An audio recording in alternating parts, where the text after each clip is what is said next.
آیت نمبر 141 وَلِيُمَحِّصَ اللَّهُ الَّذِينَ آمَنُوا، اور یہ اس لیے ہوا کہ اللہ تعالیٰ اہل ایمان کو بالکل پاک صاف کر دے، وَيَمْحَقَ الْكَافِرِينَ، اور کافروں کو مٹا دے۔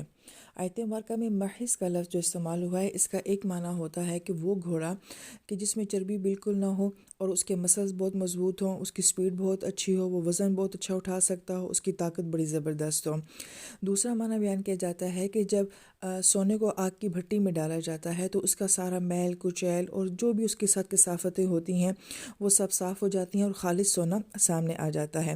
محیص الحبل عربی زبان میں کہا جاتا ہے کہ ایسی رسی جو کہ اندر سے کھردری ہوتی ہے مگر اس کے اوپر کوئی ایسی دھات کو لیپ کر دیا جاتا ہے جس سے اس کا کھردرا پن ختم ہو جائے، جیسے کہ آج کل کی تاریں ہوتی ہیں کہ وہ اندر سے تو تاریں ہوتی ہیں مگر باہر سے ان کی پلاسٹک کوٹنگ ہوتی ہے۔ اس لفظ سے جو ہمیں سمجھ آتی ہے بات کہ اللہ تعالیٰ انسان کو ایسے حالات کیوں دیتے ہیں، مشکل وقت کیوں دیتے ہیں، ٹف ٹائم کیوں دیتے ہیں، تاکہ انسان کو اپنی صلاحیتوں کا اندازہ ہو سکے، اور ایون یہ کہ اس کو اپنی خامیوں کا بھی اندازہ ہو سکے۔ تو گویا کہ یہ حالات جب آتے ہیں تو انسان کو خود کو جاننے کا موقع ملتا ہے۔ تو ایمان والوں کے ساتھ یہ سب کچھ کیوں ہوا؟ کیونکہ احد کے میدان میں ہوا تاکہ ان کا ایمان اور بھی خالص ہو جائے۔ پھر آیت میں یمحق کا لفظ استعمال ہوا ہے۔ محق کا مطلب ہوتا ہے کہ جب مہینے کا آخر ہوتا ہے اور چاند بالکل غائب ہو جاتا ہے۔ دوسرا معنی بیان کیا جاتا ہے کہ جب کھجور کے درخت آپس میں بہت قریب قریب ہو جائیں اور ان کا پھل صحیح طریقے سے نہ آ سکے۔ تیسرا معنی بیان کیا جاتا ہے کہ جب اونٹنی صرف نر بچہ دیتی ہے اور مادہ بچہ نہیں دیتی ہے، اور اونٹنی سے کسی قسم کا دودھ کا نفع جب حاصل نہ ہو سکے۔ اسی طرح وہ جانور جن کے سینگ نوکدار ہوتے ہیں، تو اگر ان کے سینگ کی نوک ٹوٹ جائے تو اس کو بھی محق کا عمل کہا جاتا ہے۔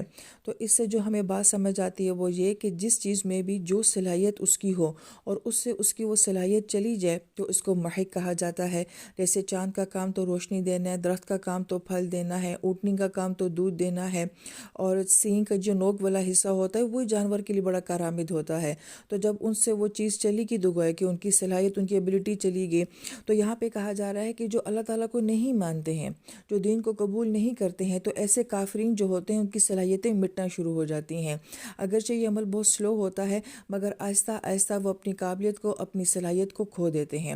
تو مشکل حالات جو آتے ہیں وہ ایمان والوں کے لیے تو گویا کہ رحمت بن کر آتے ہیں، ان کی صلاحیتوں کو نکھارنے کے لیے آتے ہیں، اور کافروں کے لیے حالات ایسے ہوتے ہیں کہ انہیں مٹانے کے لیے آتے ہیں۔